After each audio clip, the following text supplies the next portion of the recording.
Good afternoon, ladies and gentlemen. Jack Slack here. It's Sunday afternoon. Quite early to be recording the podcast. I normally record on a Monday or a Tuesday, but you guys are used to me just doing this on a whim by now. I just got done watching Rizin, the Japanese freak show card. I could already feel some in the audience saying, "Jack, you're so hard on Bellator. Why would you watch Rizin when it's just old men and freak fights and no drug tests and a ring?" And I will go on about the ring in a minute because that was a shit show. But I really enjoyed the card, to be honest. And there were a couple of really interesting matches on there. Yamamoto versus Saigo. I can't remember his first name. We'll talk about that in a minute too because that was a really good fight. And you need to watch that if you haven't watched it. But yeah, quite enjoyed Rizin. We'll talk about in fact, we'll get started with the card, the UFC card this weekend because it wasn't full of interesting stuff. There was a Cyborg gimme. I mean, we'll be talking about her in the male section, given the tough spot she's in of being incredible but with no opponents in her weight class. But we'll talk about the other fights from the Fight Night card. Renan Barão got a bit of a tune-up against Felipe Nova. That was obviously planned out to be that way because he's had some rough ones. I thought he looked really good against Stevens, and I also thought Stevens looked really good against him. It was one of those fights where both guys were doing stuff that I was going, that's really good, but obviously one guy has to win. But it was good to see Barão using the low kicks and jab. He keeps trying to round out his boxing game, but his hands are just so loopy. Every time he opens up with punches that aren't the jab, it just looks like flailing. It's really weird. He needs to, I don't know, take some time just to box or something like that. Like Joe Duffy did. You know, Joe Duffy took, was it 4 years or something, just to box, and his hands look incredible nowadays.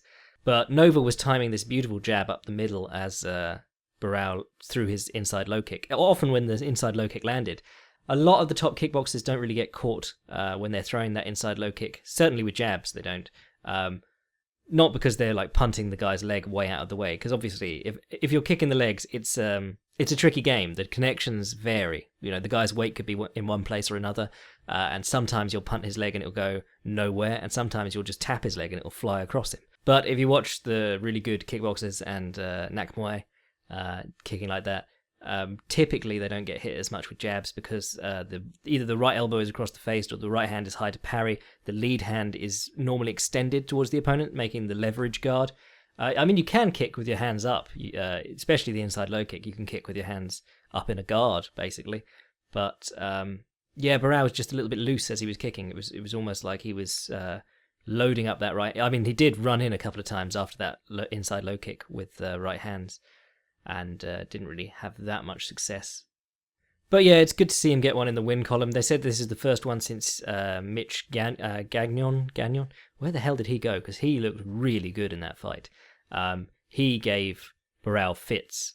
I mean, Barão got the finish in that fight, so that was a decisive victory. But if that had gone to decision, I might have given it to Gagnon. I'd have given it to Mitch because he looked brilliant. He was boxing up and down. He was faking takedowns into punches, and he just had Barão guessing constantly. Maybe I wouldn't have given it to Mitch. I don't remember the fight that well, but I do remember Mitch doing tremendous work and really showing Barão's tendency to fall for feints. He really falls for them heavily, which is one of the reasons that we now think, well, certainly I now think, that that Dominic Cruz fight wouldn't have been great. Back when Barão was just the jab and the low kick, I quite liked that. I thought, if he could get the right game plan and work with the right people, he could be a real pain in the arse for Dominic Cruz just by cutting the ring and trying to low kick him. But he has proved so susceptible to movement and feints and being drawn out in counterpunches and then countered himself. Yeah, Barão is in a tough spot. I hope he can salvage some of his greatness or his former greatness. But Nova looked good too, so no shame there losing to Barão because he is very good as much as we forget it because of those devastating losses and then that sort of a lot of people expected him to have a coming out party at featherweight when he fought Jeremy Stephens, and I thought he looked good, but I also thought that Jeremy Stephens looked good. So when Jeremy Stephens won, a lot of people were like, "Oh, Barão's over." On the subject of low kicks, Bigfoot Silver versus Roy Nelson. Obviously, everyone knows now that Silver was just throwing those kicks naked, no setup at all. But he's been doing that for a long time. He did them to Mark Hunt and hobbled Mark Hunt, basically. Ruined his lead leg, and that probably saved him from the brunt of Mark Hunt's power, because obviously Mark Hunt, very good puncher, but punches from the hips and the core and the legs, transfers of weight and leaping in with shots. Hard to do that if you're limping. But obviously the strategy wore out as the round went on, and when he's a really slow fighter, and speed kills in this game. Bigfoot is he's one of those guys who cuts weight to make the heavyweight limit in the UFC, which is just ludicrous. Whereas Roy Nelson is a guy who's sort of handicapping himself by fighting at heavyweight. He could probably make light heavyweight if he lost the fat, basically. But he's so quick. He's a very quick heavyweight. He's not always his gas tank's not always the best, but in the first rounds, he's fast as anything. I liked that Roy Nelson was using the left hook as Bigfoot circled towards it, because the story with Roy Nelson has always been that he tries to walk people to the fence and then stands sort of on with his left side closer to the fence and tries to get him to circle towards that right hand, and then he throws it out almost straight as like a clothesline, and decks him. But he always had trouble with guys changing direction on him and constantly circling to his left side. So it's good that he's working on his left hook and stuff. But yeah, the right low kicks were the ones that got Bigfoot into trouble. He's just so slow, and he doesn't really throw a lot else. So if you're not hobbled already, you've got a good chance of catching him up the middle with a counter right. And that's just the story generally with right low kicks if you're not setting them up. I will say that there is a whole subset of fighters, particularly in Muay Thai, who can kick with their right leg round kick straight off the bat and get back into stance before a counter. What you'll notice with them, firstly, they're all Thai. No, firstly, they've all been practicing it like their whole lives. But secondly, they're guys who almost like jump into their kick. If you watch their weight-bearing foot, their pivoting foot, it's almost not bearing any weight. There's very little friction. They're straight up jumping into that kick, and then they're straight back into their stance. There are some guys who are wickedly quick with that. Another way which you can use to kick straight out of the stance and get back into stance without much hassle is to not turn the hip over like you would in a round kick, but to treat the right low kick as its own kick, its own special thing. So if you look at Aldo and Fedor, both of those guys kick, and Masato actually, the Japanese kickboxing great, they all kick with sort of like an upward diagonal arc, and they're not turning their hips over so much as they are driving their right hip forward. It's almost like a hip bump. Fedor mentioned this in a couple of seminars which you can find on YouTube. Alex Emelianenko, who's now in jail and is just a dreadful human being by all accounts, he also did a really interesting seminar on it and taught the same technique, and it was one that they used to bother much better kickboxers. There's that great clip of Fedor's really short line right low kick coming underneath Krokop's high kick and chopping out his standing leg. Really cool. So, I mean, if you could teach Silver that would be a really valuable technique for him, because he's so big that he could probably kick with the kind of power to hobble guys with 2 or 3 of them anyway. And it would allow him to keep his guard up and stay on stance and evade some of those big counters. But at this point, I mean, he's been knocked out so many times, and he hasn't really shown anything special. Back in the day, his whole bread and butter used to be getting people to the ground and mounting them. And being mounted by Antonio Silva is just the scariest thing I can possibly imagine. He was starching dudes from mount, and you don't see a lot of that. You see guys getting stopped from mount with like elbows and punches against their guard, but he'd hold you down with one hand over the neck, and then he'd punch you in the face, and you'd just go limp. It was terrifying. But that Silva hasn't showed up in a long time. We're getting K1 Silva, and he's not very good, and he just gets hit too much, and his chin's not up to it. But what else was there on that card that was really interesting? Godofredo Pepe, whose name I can't say, but I quite like him because he looks a lot like Enzo Amore from the WWE. He was a wild man. He came out with like a wheel kick that took him halfway across the cage. Like, he was making distance on that, which is quite hard to do, deliberately at any rate. He could have been doing it by accident.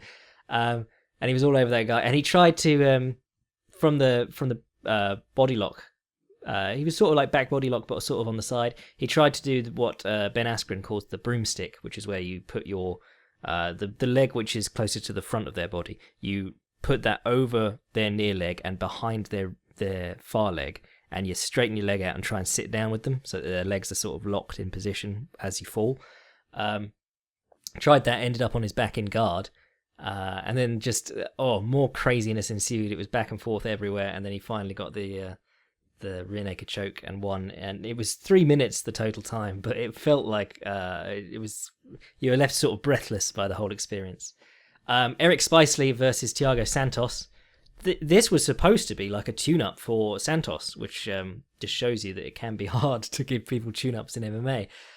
He was a huge favourite, Santos, and Spicely just styled all over him. Spicely was in half guard underneath Santos, and he got the lockdown, which is outside foot over the back of over the opponent's trapped leg. Traditional half guard is inside leg. The leg that's between your opponent's legs hooks the leg that's between yours. I'll give you a moment to imagine that. Or I could put some examples up on the screen in the YouTube one, I suppose. But it's outside leg over the opponent's trapped leg, and then it goes into the crook or into the cuff. But it hooks behind your inside leg, and your inside leg hooks under their ankle. And you can stretch them out like that and really annoy them. And there's some sweeps from there. There's like the electric chair sweep, and you can come up to the dogfight and things like that. But it's really... most fighters use it more as sort of a get your underhooks back or... drive them back into full guard. You'll see guys like Gary Tonin and people like that, they'll get the lockdown position, but they won't straighten it out. They'll wait for their moment and use like the electric chair sweep and things like that. But Santos wasn't having any of it, and this was really nice transitioning from Spicely. He goes from lockdown half with he doesn't have the underhooks, and underhooks in half guard are a big deal for the top man, but underhooks in full guard are not very valuable at all. Well, they can be if you're like a good toesy passer, or you're going to stack up on them like Josh Barnett or something like that. But if you go from half guard to closed guard and the opponent keeps their underhook, they've given you a chance to attack that arm. Because in closed guard, if you have the opponent's hands on the mat, you can omoplata, you can start attacking with things like that. And that's exactly what he did. He got the knee free, transitioned towards closed guard, and started attacking with rubber guard sort of omoplata attempt, which was really slick. And then the back take was really nice too. That was more sort of opportunistic move rather than a technically smooth transition. But Spicy just looked great in this fight and absolutely deserved the win. And again, I can't believe it was 3 minutes, because it felt like I was watching a lot more action than 3 minutes worth. Finally, Trinaldo continued his late career resurgence against Paul Felder. And he seems to be like one of the... I kind of want to see him in the gym now, because he looks like the old man who's shop worn and is looking for ways around the younger, more explosive guys. And I remember talking about Ronaldo a few years back, and he was trying to beat people to the punch, doing this weird like Anderson Silva stuff around the octagon. And nowadays he's looking so much more relaxed. He's looking fluid. He's not gassing nearly as badly as he did. And he's 38, so either he's tricking the USADA test amazingly, or he's done great things to himself. And I prefer to believe it's the latter. He's looking really sharp. And what he did was his patience was a big deal against Paul Felder.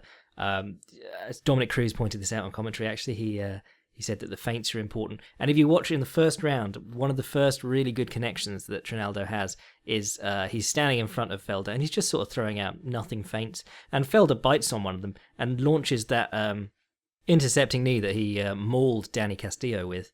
And obviously, Trinaldo wasn't there. And if you don't step in and the other guy raises his knee, he's just on one leg for you to hit. So it was really subtle. And Felder picks up his leg, and Trinaldo just comes in with the overhand and cracks him over the head. It was really nice. And there are a few like that. He was just waiting on low kicks and coming back with the left straight down the center or the left overhand. It wasn't like great technical variety. It was just good timing, good patience. In fact, it was just all the things you'd want to see from a seasoned vet, basically, against a young, flashy guy who likes his spinning counters and counter knees and things like that. I have a feeling at this point that Paul Felder is going to be a sort of Jose Aldo style guy.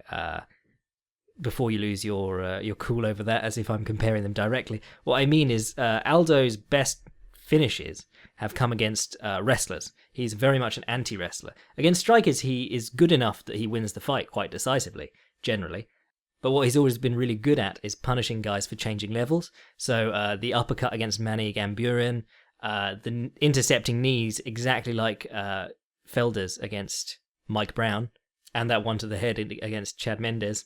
Just timing guys ducking is what he's very, very good at. And Felder seems to be the same. He's had some rough matches against strikers lately, and I feel like if you put him in with sort of a hard-nosed wrestler who didn't have as good a striking game and felt like he needed to get the fight to the mat urgently, I think you'd probably see Felder doing a lot better. That would be a more stylistically suited matchup for him. Obviously, you can't just give guys favourable matchups all the time. I'm just spitballing on ideas why he's having trouble with the better strikers in the division. Example is that sort of thing, like Trinaldo feinting him into the intercepting knee, and an intercepting knee that doesn't intercept is just you standing on one leg. Whereas if a guy was diving in and got that knee in the breadbasket, you'd be talking about a very different fight. So great for Trinaldo. Oh, and another thing that was interesting was the grapevines in the closed guard from Paul Felder. It really looked like he just didn't want anything to happen there, like he wanted the stand-up.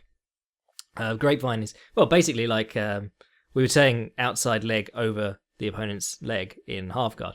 In closed guard, it's where you bring your heels down and inside the opponent's, behind their knees, basically, and you try and hook their calves or ankles and pull them out, stretch them out.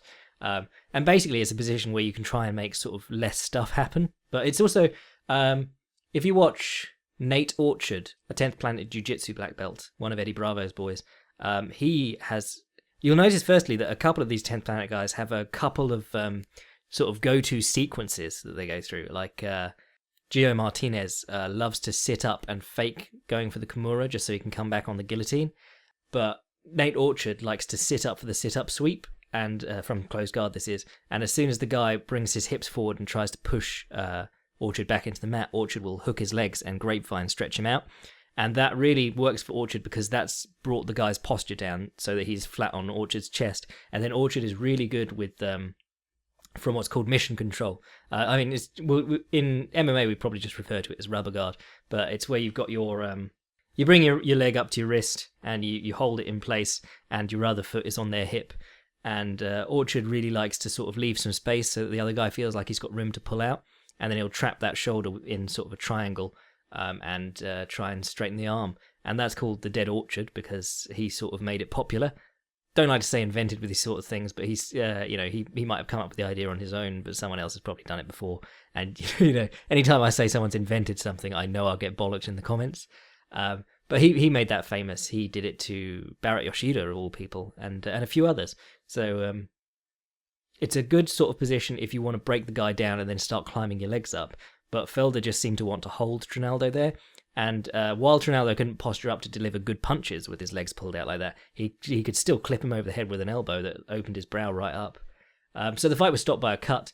But Trinaldo was probably going to get the decision anyway because he'd had top control for most of that round too, the last round. But a really good fight. I really enjoyed it. Felder, I hope they keep him around for a while. I mean, the lightweight division is just so stacked anyway. If you look at Bellator and World Series of Fighting and even like regional promotions, the lightweights there are really good. And it's just because the UFC has all these weight classes to fill. You could fill the UFC roster with just featherweights, lightweights, and welterweights, and it would be a pretty talent-rich roster, to be honest. But obviously they have all these other ones to fill, so you've got light heavyweight and heavyweight where there's only about 8 guys, But a decent night of fights. I wouldn't, it was nothing to write home about, but there were some cool moments on it. I'll do a quick Rizin recap. I didn't actually catch all of it, but I'll just tell you the bits that I saw and that I thought were cool. Kron Gracie versus Hideo Tokoro. Tokoro has been around forever now. He had a Fight of the Year contender. Was it last year or the year before? He's battered, basically. But it was a good matchup because Tokoro's good on the ground, pretty bad on the feet. And Gracie is obviously only really good on the ground. But Gracie got him down, took his back, had it for he got it at the 8-minute mark, and Tokoro managed to get back into guard, and then back to the feet, and then he got his back taken again. It was neat. There were some nice attempts at soccer kicks and stomps. Real absence of them on this card, actually. And then eventually Kron did get the submission with the rear naked choke on Tokoro. He took on a vet. He won. That's good. And his striking didn't look nearly as atrocious as it did last time, because there was talk of Kron not working on his striking at all. Like, whenever they drag out Hoist Gracie for an interview, he says some nonsense about how jiu-jitsu only should be enough.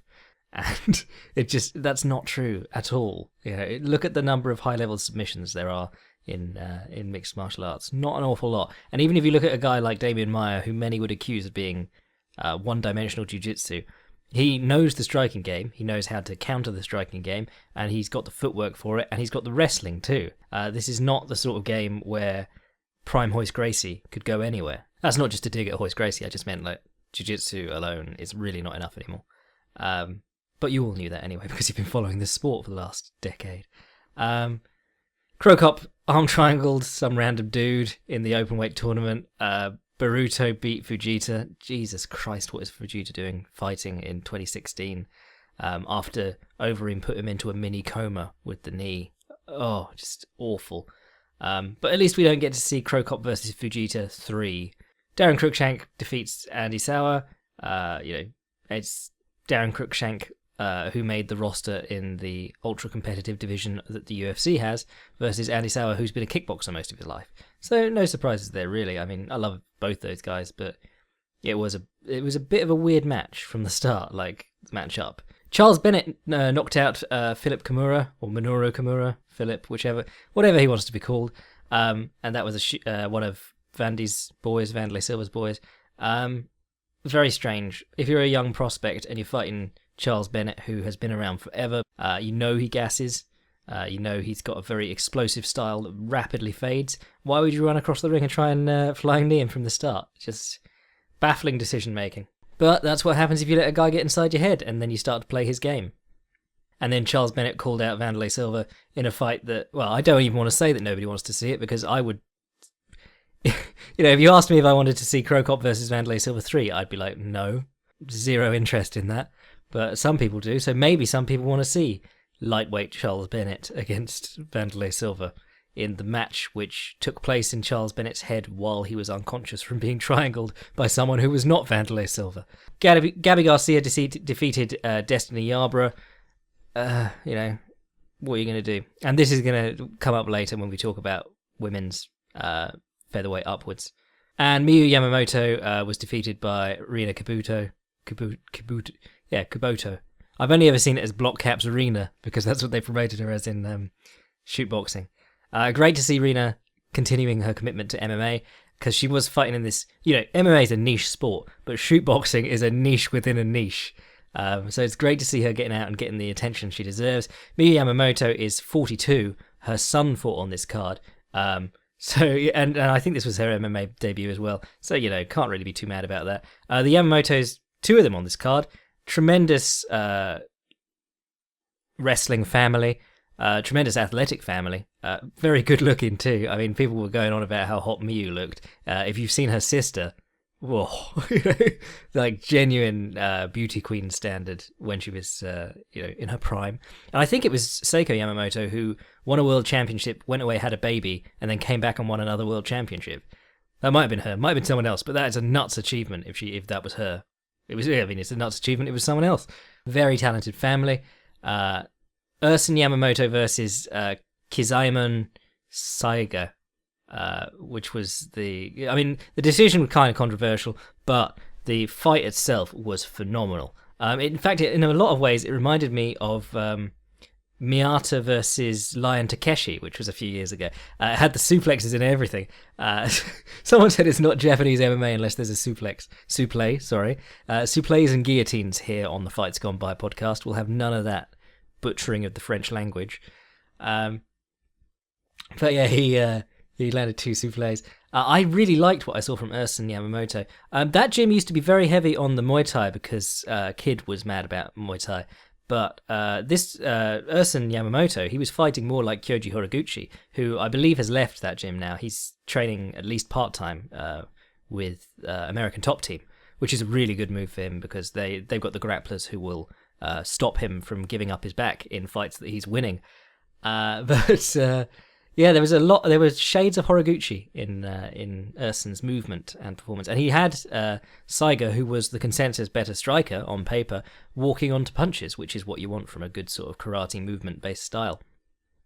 And of course, if you can get them walking onto punches, you get them walking forward with their hands up, you get them walking onto takedowns. And as I said, there were shades of Lion Takeshi versus Miyata in this, because Lion Takeshi's counter, or attempted counter to Miyata's takedowns, was to keep picking his legs up on the spot. It almost looked like he was doing a little jog, like the Seinshai jog on spot, but he was making sure that he lifted his knees up. And it was one of the weirder things I've ever seen in MMA, but it was really off-putting for Miyata, because you don't want to be shooting in on a knee. And that's something that even high school wrestlers know, because that happens a fair bit. Guys run into knees by accident, and you can do more damage to yourself like that than you can, often getting hit in the head clean on the feet. So that was he was looking for that sort of thing, and then they reckoned his shoulder popped out or something like that because he just stopped throwing his right hand, and then he started throwing front kicks with his lead leg and jabs and stuff like that. And he actually looked more interesting on the feet after he stopped using his right hand, and he kept feinting his right hand too, which is really, that's a lot. I don't know much about Saigo, but that shows a level of savvy that you expect to see in sort of old timers. There was a story, one of the first All Japan Karate Championships, point fighting style, in the 60s. A guy called Kanazawa, he broke his hand, his lead hand, and so he decided that he was going to wave it around all over the place, making people think that he was going to definitely punch him with that hand, and then punch him with the rear hand.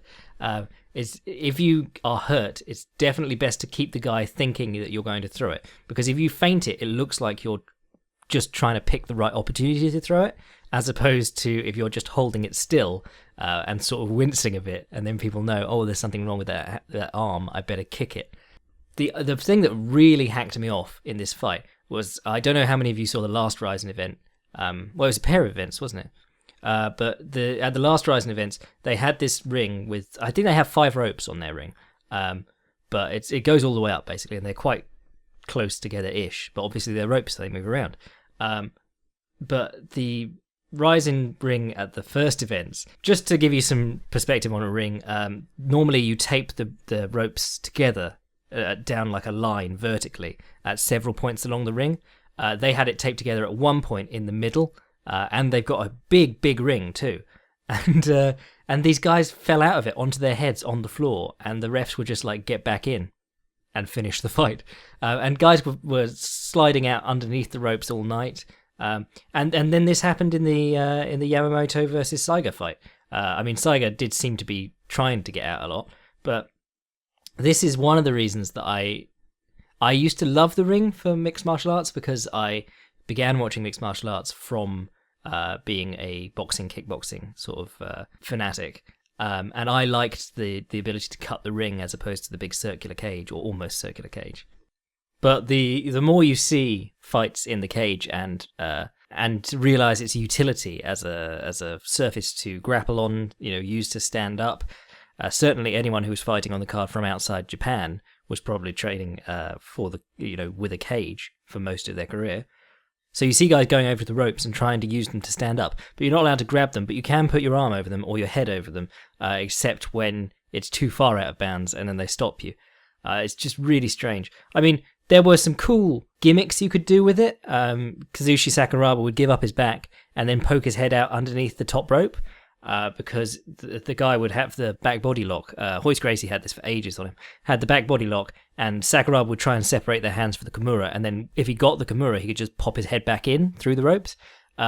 But the danger of them coming up over the top and getting the seatbelt or the choke was almost negligible, because the rope was in the way. You can't really choke someone with the rope in front of you between your chests. And you saw this in a couple of times when guys were sort of scrambling along the ropes. One guy would pop his head through between the bottom 2 ropes.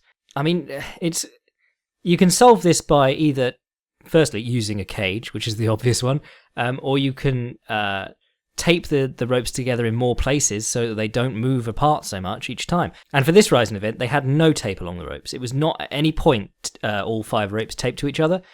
So every time that they hit the ropes, as they will in a fight, like 3 referees would have to try and hold the ropes in position, as opposed to the old days when, because the ropes were taped together, all the referees really did was slap your hands and tell you to put them back in the ring. So it was just dreadful. The other way you could solve it, of course, is the, I can't remember if it was IVC or one of the old Vale Tudo championships had, underneath the bottom rope, they had a net around basically between the bottom rope and the floor, there was netting so that you couldn't go out between them. Just, put netting in between all the ropes and then you're fine. But then you've basically got a square fence. So build a square fence. It'll be more fun for ring cutting, and you won't have guys falling out onto their heads or climbing out of the ring 3 or 4 times before you give them a yellow card. Though I'm sure the Diaz brothers loved that, the yellow card, because they're always arguing to bring it back. So that was Rizin. It wasn't great. It was fun. But then neither was the UFC event this weekend, but it was funnish. Let's do some listener mail. Greetings, Jack. I was thinking about the concept of matchups and styles make fights, and it seems to me that in MMA, the layperson, and oftentimes those within the sport itself, grossly misunderstand or simplify the concept entirely. It seems that when people talk about a fighter's style, they usually conflate that fighter's martial art with their fighting style, or even worse, ignore that in favour of even vaguer classifications, in brackets. I cringe every time I hear the words classic grappler versus striker matchup. Someone who boxes style isn't boxing. They may be a boxer, a swarmer, or slugger. To generalise it, of course, you've got brawlers, counter-fighters, all-terrain fighters, etc. as well. Nonetheless, people still think of Muay Thai guys as come-forward sluggers with crappy footwork, karate guys as pure outfighters, Dutch-style kickboxers as well-rounded boxer punchers, etc. I think of martial arts as a set of tools you're given to deal with problems, not the way to deal with that problem itself. Compare the way Edson Barbosa and Matt Brown use Muay Thai. They're both clearly Muay Thai fighters, but Matt Brown fights a lot more like Nick Diaz and Conor McGregor than he does Edson, and Edson fights a lot more like Stephen Thompson and Holly Holm than he does Matt. What other famous fighters have used their martial art of choice to fight in a way totally contrary to how that art's usually employed? For example, are there famous karateka who were all about pressure and whatnot, Muay Thai fighters who danced on the outside? What fighters have been coached into fighting a way which totally doesn't mesh with the way they want to fight and suffered for it? From Ryan. That's a long one. Yeah, this is something that I had a little bit of a rant on Facebook about this week. I just said that anytime that you feel like saying someone's striking or wrestling or grappling is elite or top-notch or on another level, just stop and say what about it is good.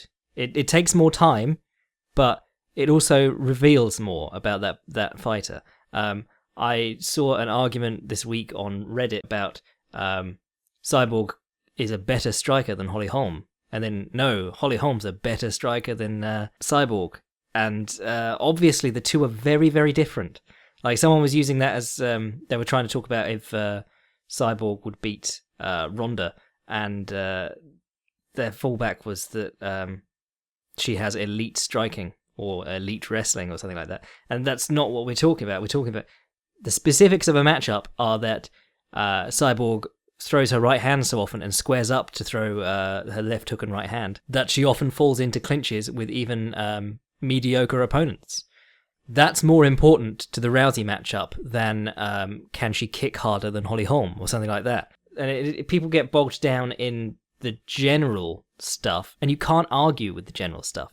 It's just he's a good striker. He's a better striker, and that gives you nothing to work with. So yeah, and I saw this earlier this week too. Someone described Mickey Gall versus Sage Northcutt as a classic striker versus grappler matchup, and everyone goes on about Sage Northcutt's karate background, but all he really does is throw out a side kick, which often gets parried to the body, and run in with right straights, leading with right straights, and breaking his stance to do so. If you watched him versus, was it Barbarossa? Yes, it was Barbarossa, the emperor of the Holy Roman Empire. No, it was Brian Barberena. Sage Northcutt just kept running in with, leading with right hands and striding in his stance as he did so, and Barberena was just picking him off with counterpunches for much of that fight. Northcutt's best work has come as a big, strong guy, getting guys to the mat and grappling all over them. His karate background has very little to do with how most of his biggest fights have gone. It's because, like, you could win hundreds of, like, regional karate tournaments without necessarily being the kind of karate fighter who would do well in a MMA bout. You know, every karate or kickboxing or American kickboxing or taekwondo school in the world wants to claim guys like Michael Page and Raymond Daniels and Stephen Thompson, but they fought under a very specific set of rules, and they trained as athletes towards those rules. It wasn't the classical teaching of the style that taught them to do that. Well, another example of this is Czech Congo, who I used to always refer to, because they'd always shove him on cards and I'd have to talk about it.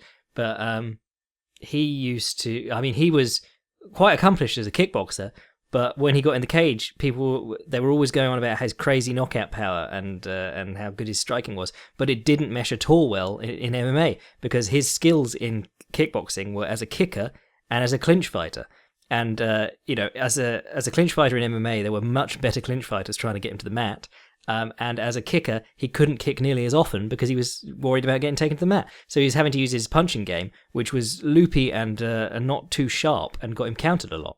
So the accomplishments of a guy within some kind of sport, some kind of combat sport or martial art, don't really tell you anything about how that game will adapt to MMA. I mean, take karate, because there's always guys trying to claim karateka. But Bas Rutten and George St. Pierre, both Kyokushin stylists, but neither fights anything like the other. George St. Pierre fights, if you saw him, you'd think more like a point karate guy, because he works with the jab and he comes from miles out and springs across the floor.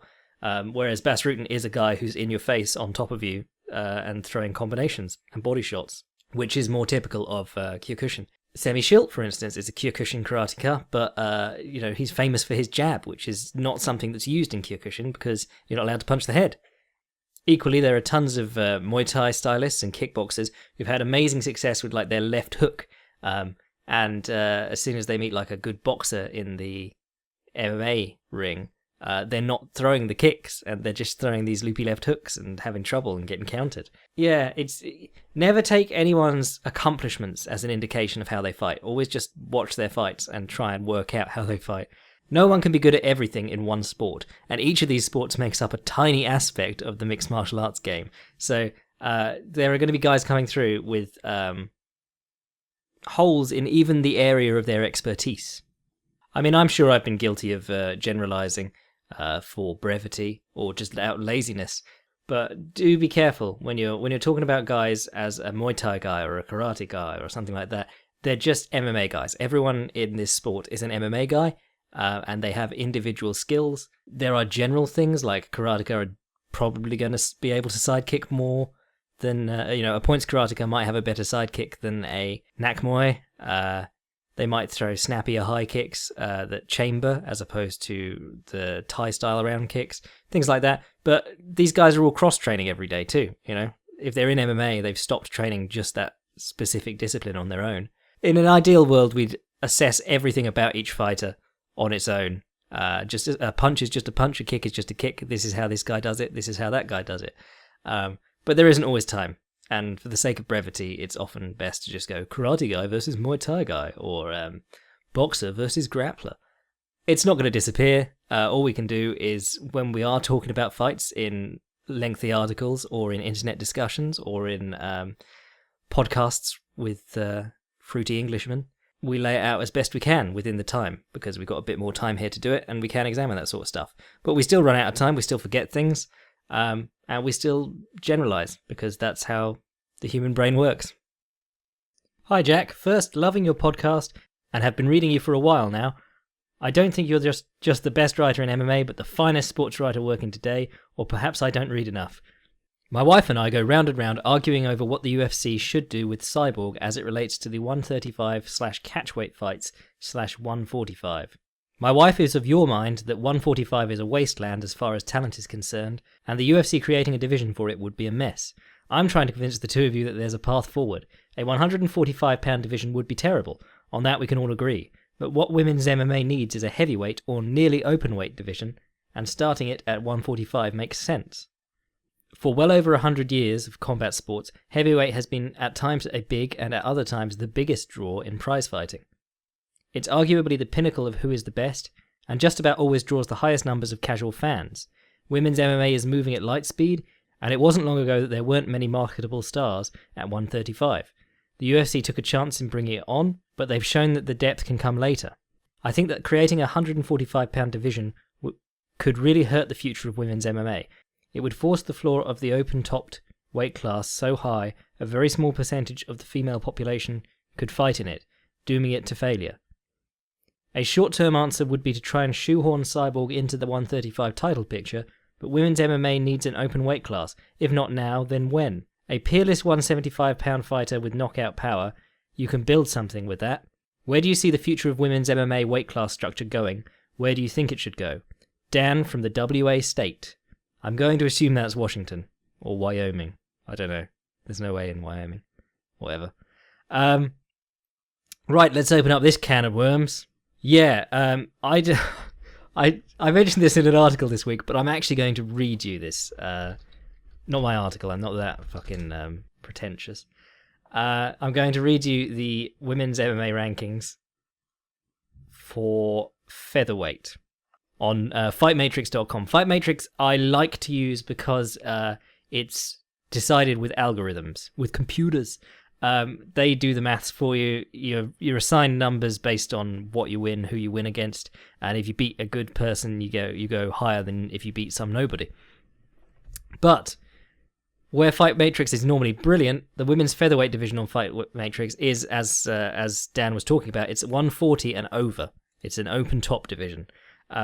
Number 1, Chris Justino, Cyborg. Number 2, Alexis Dufresne with a 6-2 record. Number 3, Julia Budd with an 8-2 record. Number 4, Charmaine Tweet, 39 years old with a 9-5 record. Number 5, Marlis Conan, who we all love but could make 135 easily, is on the end of her career now, 23-7. Number 6, Megan Anderson, 7-2. Number 7, Lena Landsberg, 6-1. Well, now 6-2. Number 8, Arlene Blencow, 7-5. Number 9, this is where it starts getting bad. Number 9, Peggy Morgan, 4-4-0. Number 10, Daria Ibragimova, 9-2-0. Number 11, Bobby Joe Dalziel, 2-0. Number 12, Latoya Walker, 5-1. Number 13, Adrian Jenkins, 19-6-0. Number 14, Gabby Garcia, 2-0-0. Well, now 3-2-0 because she just beat Destiny Arbor. She has 50% more wins on her record than when these rankings were made. Number 15, Nicole Upshaw, 1-0. So as you heard there, just a mess. Like, you can't... In the lightweight division, Francisco Trinaldo just picked up, what was it, his 6th win in a row? And he might break the top 15 this time when they do the UFC rankings. If the ranking panelists remember who he is. There's only about 9 of them left. But if you have a 1-0 record, you can be the 15th ranked women's openweight fighter in the world on statistics. Yeah, there's just so little talent because women generally don't come as big as that. If you saw the picture of Cyborg standing next to Dominic Cruz earlier this week, she is enormous. And I do feel for her because she's very good and she needs opponents. But if you look down her record, the best fighter she's beaten is Marlis Conan, which is great because Marlis Conan is a very good fighter. Probably the second best 145er ever after Cyborg, but could be fighting at 135. And then you look down the rest of Cyborg's record, and and then the next best fighter on that record would be Leslie Smith, also a 135er. I mean, she beat Charmaine Tweet recently. That's good. That's a 145er who's ranked, but anyone at 145 is ranked.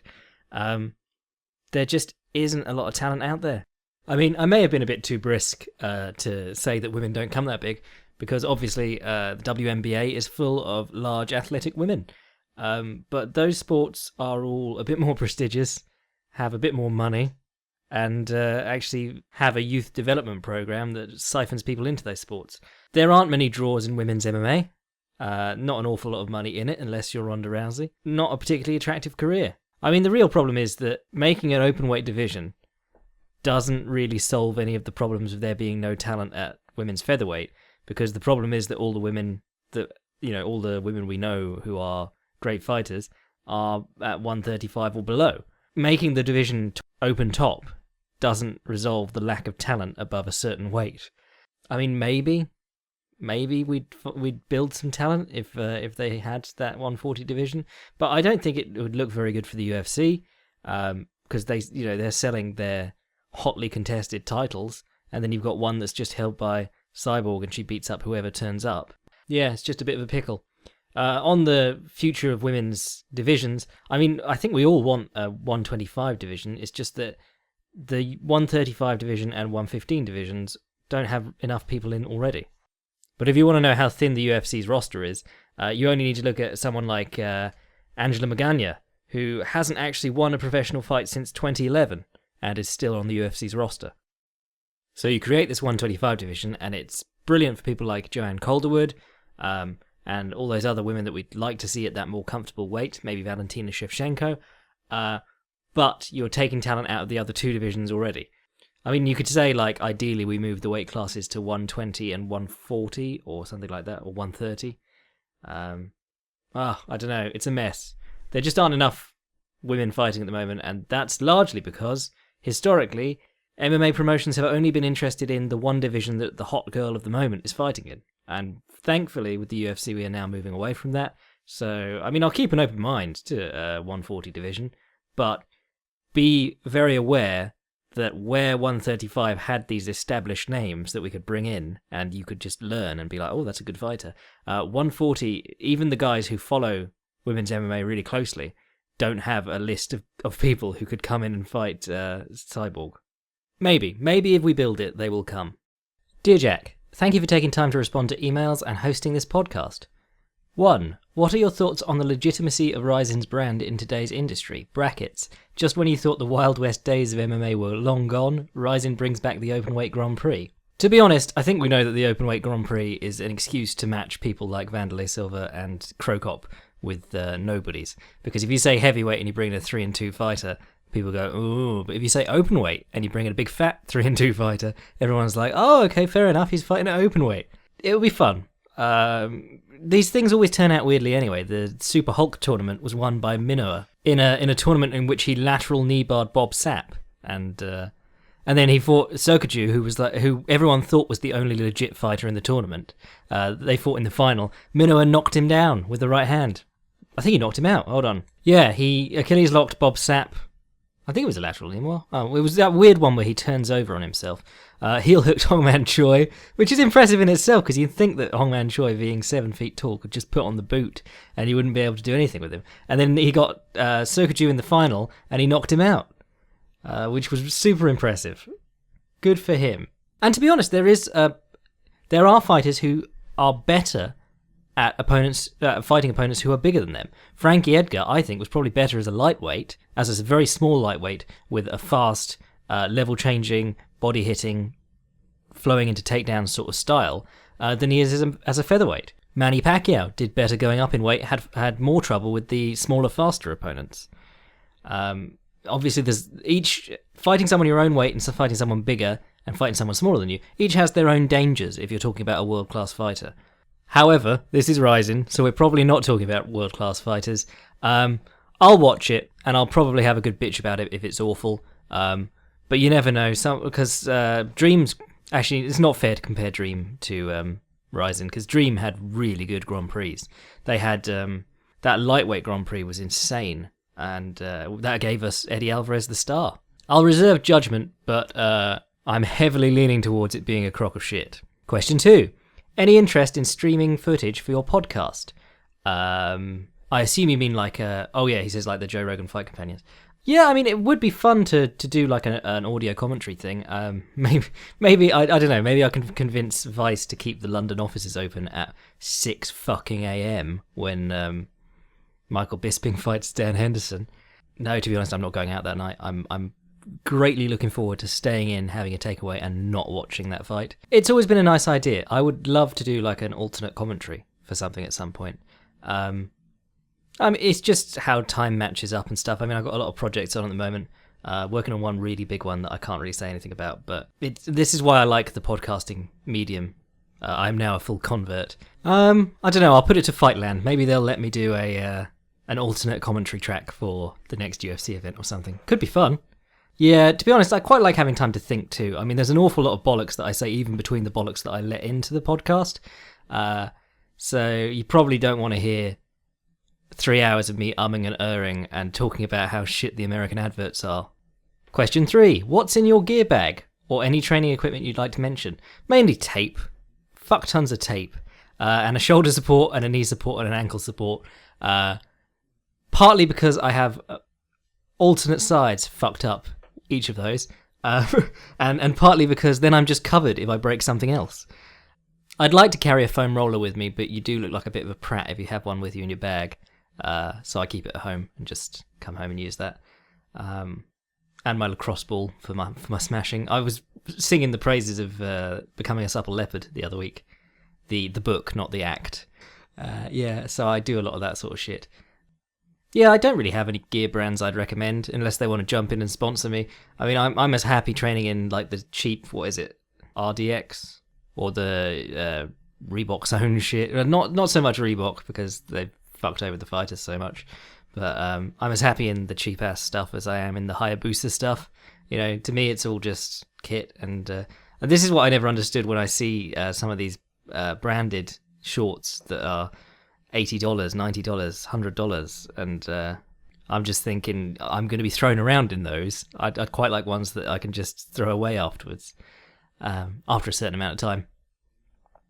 But, you know, some people treat it as a fashion statement, which is cool in its own right, to be honest. I used to love Wiki Akio, the Japanese fighter. He used to design his own shorts, and Genki Sudo did the same thing.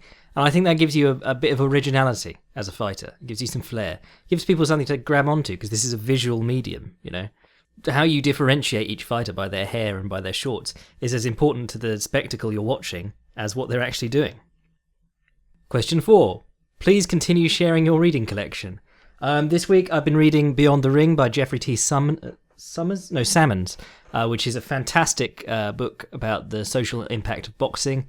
Really sort of a collection of essays, jumps about all over the place, but a good read nonetheless. I broke out Total Aikido by Gozo Shioda because I was doing a Wushu watch piece. I've been trying to read the choke books, the CHOQUE, the Secret History of Brazilian Jiu-Jitsu stuff, but they're quite dense and hard work. And the rest of the stuff this week I've mainly been reading... I've been digging out some old Hemingway, Dangerous Summer.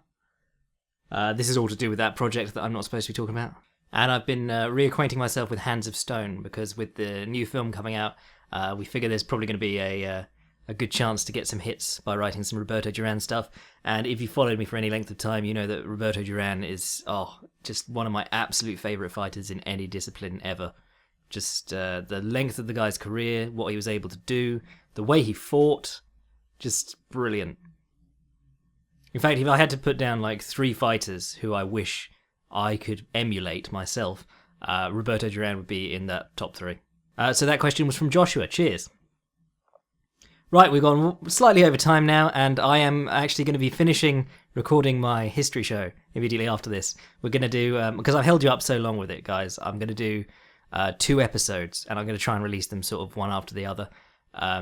And then we'll try and get on more of a regular schedule with that, because I couldn't decide how I wanted to do it, formally, informally, you know, that sort of stuff. And it was coming through really stilted, and I decided to just loosen up and do it as a rap, as a chat.